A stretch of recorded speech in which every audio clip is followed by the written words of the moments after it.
J'espère que vous allez bien, j'espère que vous vous portez bien. Hier, le 19 mai 2025, le communiqué du ministère algérien des Affaires étrangères concernant la réaction officielle adoptée par l'Algérie à l'égard de la décision française de remettre en cause, pratiquement définitivement, les accords de 2013 qui permettaient aux dirigeants algériens détenteurs de passeports diplomatiques de séjourner et d'accéder au territoire français et de séjourner sur le territoire français sans visa pendant une période de 3 mois sur chaque 6 mois. Dans ce communiqué, les autorités algériennes ont évoqué un point intriguant. Et les autorités algériennes ont fourni des arguments très peu crédibles concernant ce point-là, qui a occupé pratiquement la deuxième moitié du communiqué du ministère algérien des Affaires étrangères. Ce point-là concerne les exemptions de visa pour les dirigeants algériens. Le ministère algérien des Affaires étrangères, la diplomatie algérienne, elle a affirmé hier qu'en matière d'exemption de visa pour les détenteurs de passeports diplomatiques et de services, l'Algérie n'a jamais été demandeur. Lors de l'introduction de visa en 1986 pour les ressortissants des deux pays, c'est la France qui a pris l'initiative d'une proposition portant exemption de visa ou exemption de cette exigence au profit des détenteurs de passeports diplomatiques. L'Algérie avait alors opposé une fin de non-recevoir franche et sans équivoque.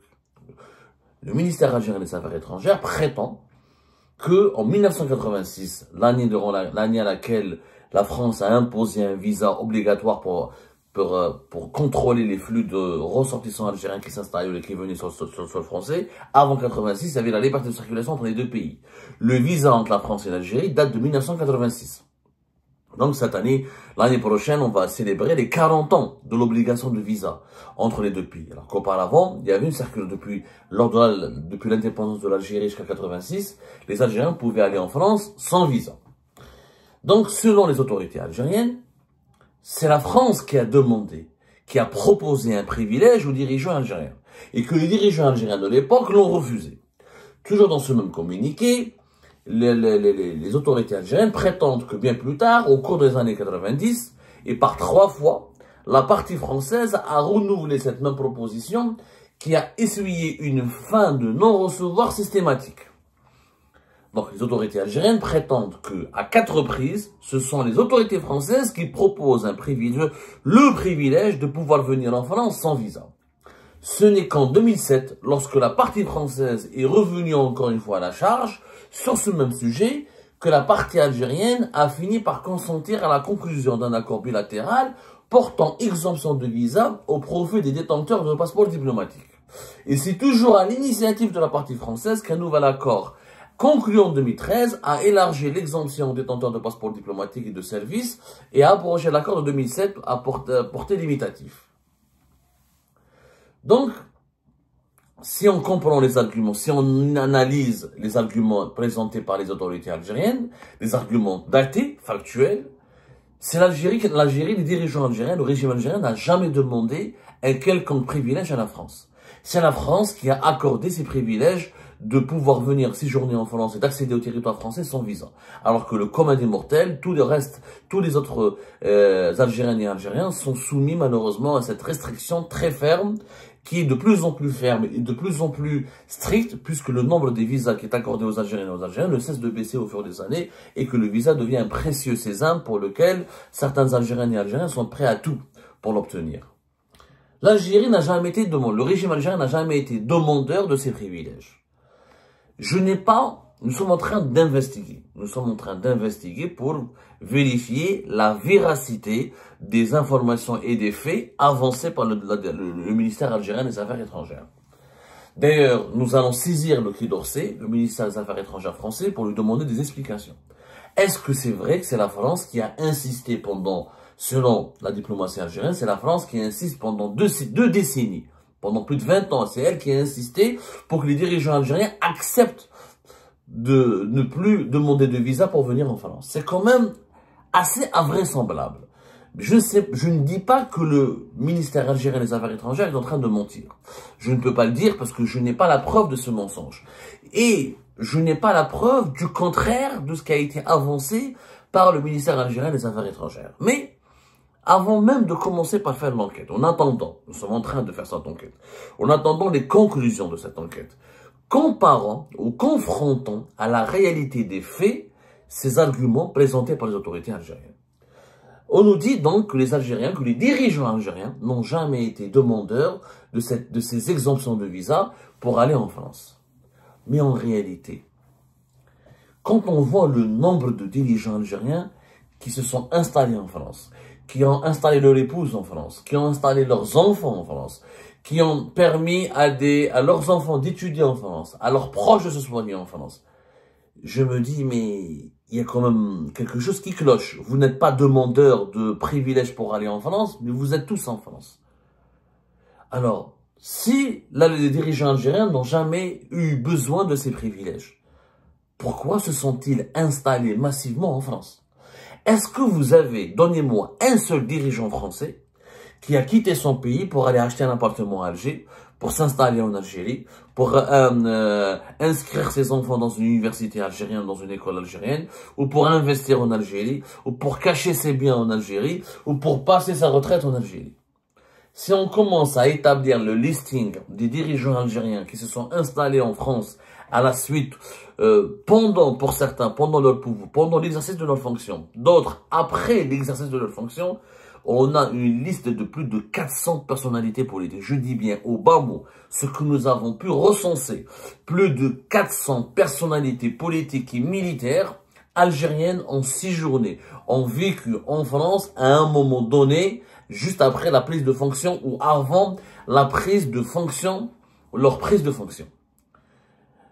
Au moment de leur prise de fonction ou après ou juste avant leur prise de fonction. 400 importantes personnalités militaires et civiles. Je ne parle pas de leurs enfants. Si on parle des enfants, etc., et leurs proches, leur famille, etc., on sera là dans des, alors là, on sera dans des plus de 4000, 5000, peut-être même plus de 10 000 personnalités. Je me suis contenté de vous évoquer les personnalités qui ont occupé. Un ancien ministre du Moudjahid comme Chérif Abbas, un ancien patron du Parlement algérien, qui m'a, Saïdani, des généraux qui sont, alors, je vous donne des exemples concrets. Puisque le régime algérien nous dit qu'il n'est pas demandeur. C'est simple. Pourquoi Saïd Chingrihan ne va pas rapatrier son fils en Algérie? Son fils, il est en France depuis de très nombreuses années, depuis pratiquement plus de 5 ans. Il a étudié en France, il travaille en France et il séjourne sur le territoire français. Il vit de son travail auprès de l'ambassade d'Algérie en France. Pourquoi le fils de Chingrihan n'est pas en Allemagne, n'est pas aux États-Unis, n'est pas ailleurs, n'est pas en Russie? Pourquoi il est en France? Celui qui a dirigé le Conseil de la Nation, le Sénat en Algérie, Monsieur Goudjil, voilà, Monsieur Goudjil, qui vient à peine d'être remplacé, puisqu'il n'aime pas la France, et puisqu'il les dirigeants algériens ou le régime algérien nous dit que ils n'ont jamais été demandeurs de privilèges pour venir en France. Alors, pourquoi son fils de Salah Goudjil, le fils de monsieur Mohamed Goudjil, a vécu en France depuis les années 90, il a fait des appartements, il a acquis des appartements à Courbevoie, dans l'une des banlieues les plus chics et les plus tout près de la Défense, les plus chics de Paris. Il vit en France de ses activités liées à l'ambassade d'Algérie. On a fait des révélations importantes sur Algérie Part. Il a des cartes de résidence et plusieurs de ses amis ou de ses proches ou de ses parents ont même la nationalité française. Abdelmajid Tebboune, on l'a raconté, l'ami intime, son ancien ami des années 90, Hamid Sied, on a fait un bouquin, on a fait l'interview au cours de l'été 2024. Abdelmajid Tebboune, au début des années 90, séjournait régulièrement, il vivait régulièrement en France. Il avait même le projet de faire un business entre la France et l'Algérie. Il cherchait même, quand il faisait sa traversée du désert, quand il avait été écarté du gouvernement à un moment donné. Puisqu'Abdelmajid Tebboune, je rappelle, il avait occupé le poste de ministre brièvement au début des années 90. Ensuite, il a été mis à l'écart. Mais Abdelmajid Tebboune était où? Il était en France. Il faisait des allers-retours réguliers entre la France et l'Algérie. Abdelmajid Tebboune était ministre, était Walid de Tizi Ouzou, ensuite Walid Adrar, mais il a occupé le poste de ministre. Laissez-moi, avant 1999, il était ministre délégué. Avant de devenir ministre de la Communication lors du premier gouvernement de Bouteflika, il a été ministre délégué au début des années 90. J'ai oublié les dates, je m'en rappellerai plus tard. Mais il était où? Il était en Algérie. Donc,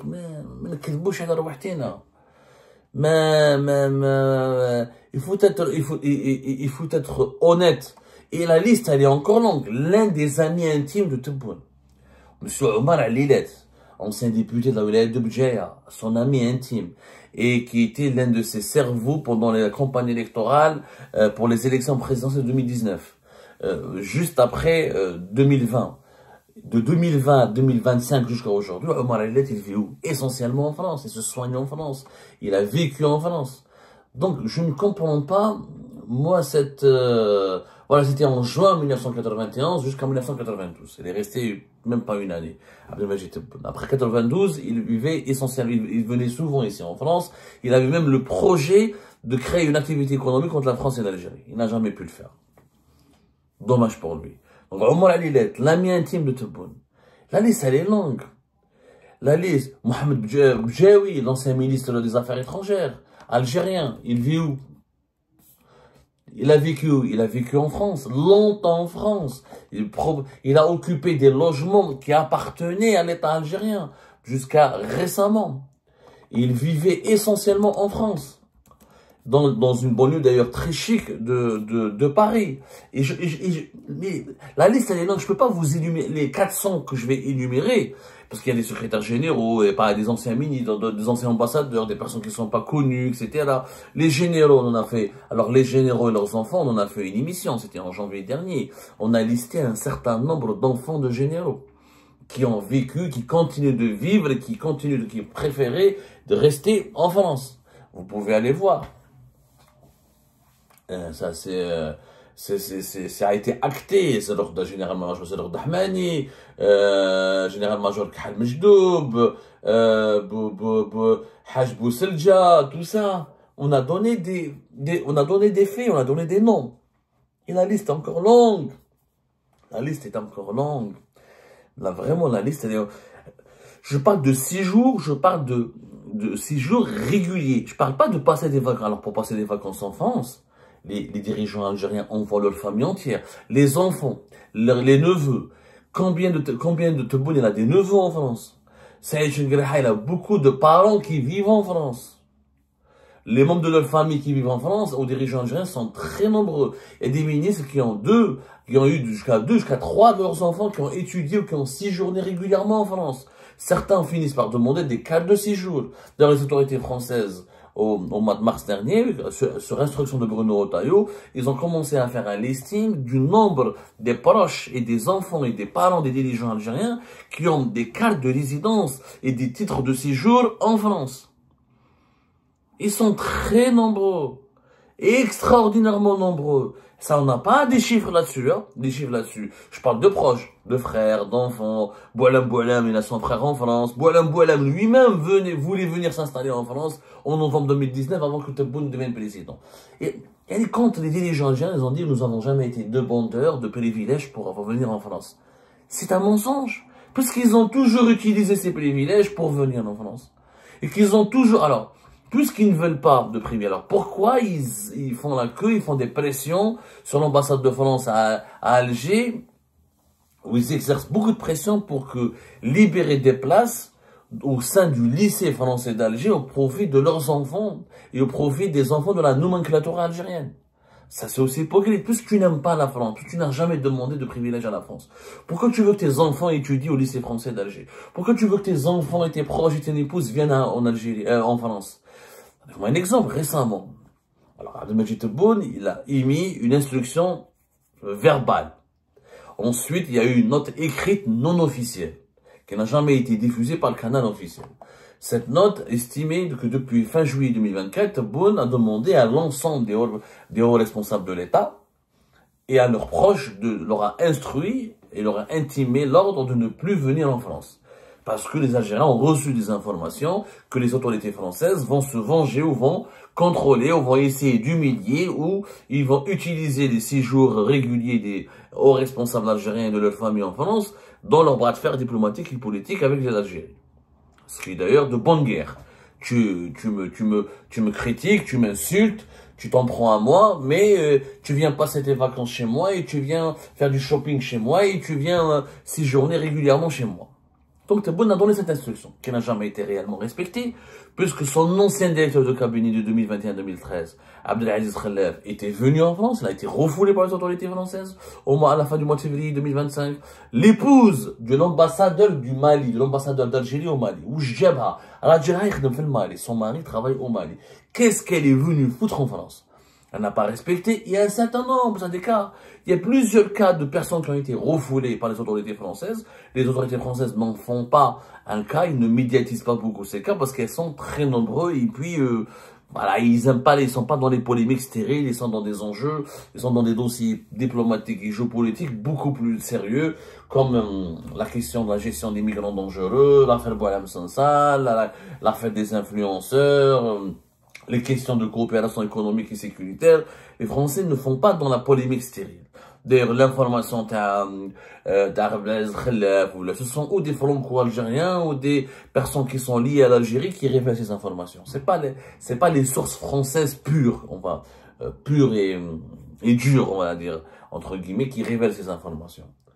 Donc, ces instructions n'ont jamais été respectées. Jusqu'à aujourd'hui, nous connaissons un certain nombre de ministres actuellement, comme le ministre de la Communication, ses enfants sont toujours en France. Oui, c'est France à jour et nuit. Donc, tu ne demandes pas des privilèges à la France, mais tu veux qu'elle accepte que tes enfants étudient chez elle. Tu veux que le général-major Hanad Jubbal, celui qui était à la tête le renseignement extérieur, il s'est soigné ici en France. Il s'est soigné plusieurs fois en France en 2024 et en 2023. Et c'est la médecine française qui l'a sauvé alors qu'il était gravement malade. Et je continue la liste. La liste, elle est longue. Le budget, pour là, ça a été réduit.